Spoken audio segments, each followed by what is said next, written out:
talk about that a little bit more. And this is sort of continuing a conversation we were having earlier. I did Clarion West in '97 as a student, and then I taught at Clarion in 2009. Um, I know that Minal, like myself, both of us work in multiple genres, nonfiction.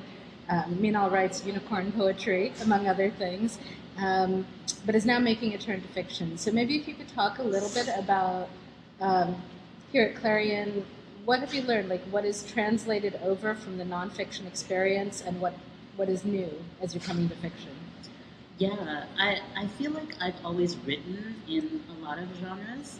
So it's not that I haven't written fiction, it's just that I haven't written publishable fiction, or that I've started a lot of short fiction and not been able to find my way all the way through till the end. So what has happened to me mostly with short stories is that there are a handful that have just come out as is, which are those, those little gift pieces of writing, which are fantastic, Yeah. and also don't teach you anything and are not replicable. Right.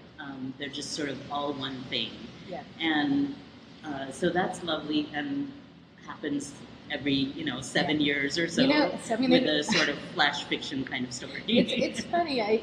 Do you know how like there are all these like painters of the old days who are like waiting for the muse to descend and visit them, and I remember sort of like laughing at that when I was a baby writer and thinking like, well, that's ridiculous. And these days, I'm like, oh no, that has actually happened. There have been moments, right, where like something just comes sort of fully formed. You are in the right moment. All the stuff that's happened in the back of your brain comes together, and something smarter than you, kind of like, or something you've been subconsciously thinking for a long time, right, kind of coalesces into a perfect story, and then you're just like, okay, I'm just channeling, right? But yeah, and it's not that there's no craft in that. There's, right. There's a craft of waiting, and there's a craft of following the right directions and not sort of getting distracted in the wrong way. But I feel like that is in some ways like a luxury that was only afforded to independently wealthy white men for a long time, right? Of like, I'm gonna sit around and wait for the muse to descend because this is not my job, right? Or it's not a job I need to support myself, right? And so I will go to cafes and drink and talk with my friends and feed the muse. And I actually think it's really important to feed the muse. Going to museums or walking in the park or going to the beach.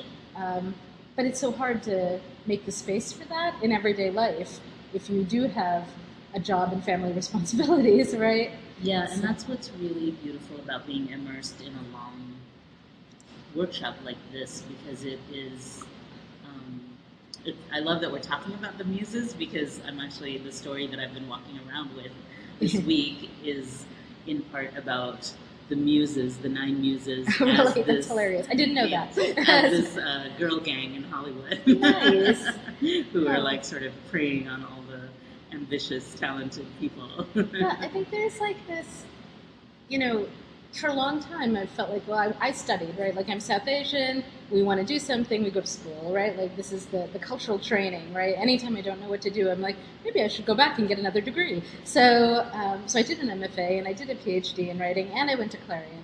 And all of that, I think, gave me a lot of tools, and those are super useful for being able to get through stories when the muse is not visiting, right? And still do a good job, right? Not just a workmanlike pedestrian thing, but be able to craft something strong. Do you feel like there's still a difference between those pieces and the inspired pieces? I feel like with my poetry, I've worked on it enough where, and it's a different form, it's shorter, of course, but I feel like I've worked on it enough where the quality and the experience of the crafted pieces and the kind of what I think of as like the received pieces is similar. That I don't feel a big gap, and often later when I look at them, I can't necessarily remember how, which way it went about unless I really sit and think about it. And you studied creative writing. I never did. I am very self-taught as a creative writer.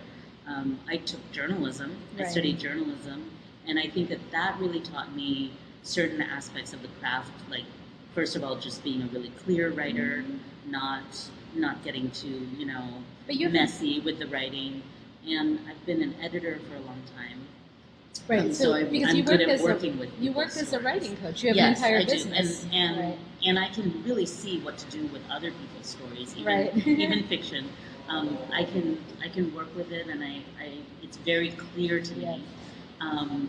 And then I think it's like anything else; each thing has its own craft. So I've taken courses, and in poetry, I had some really amazing teachers who really broke things down. And I think what I'm learning now in Clarion West is both some of the nuts and bolts of stories, and also specifically being steeped in the speculative fiction Yeah.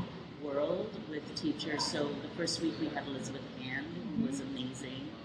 This coming week we'll have Stephen Graham Jones, who does a completely different thing, Right. and with his Native American horror kind of stories, which are also amazing.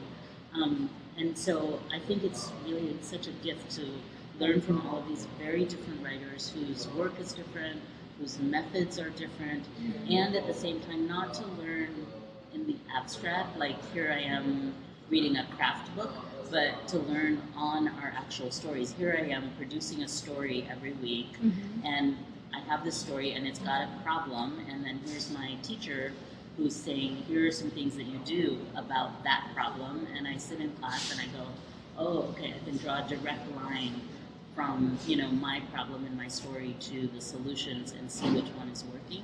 And I think that kind of like laboratory experience is really precious, especially for someone like me who doesn't have.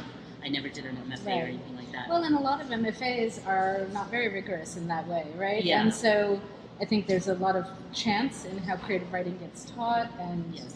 And a lot of times it's at the sentence level, which I feel like I have a grasp on, and that's the part that I think really serves me from my experience in writing, is that I know that even if my stories that I'm writing in 1 week are messy, or there's clunky wording or whatever, I know I'll be able to clean them up, and I can make them pretty, and make the language do what I want it to do.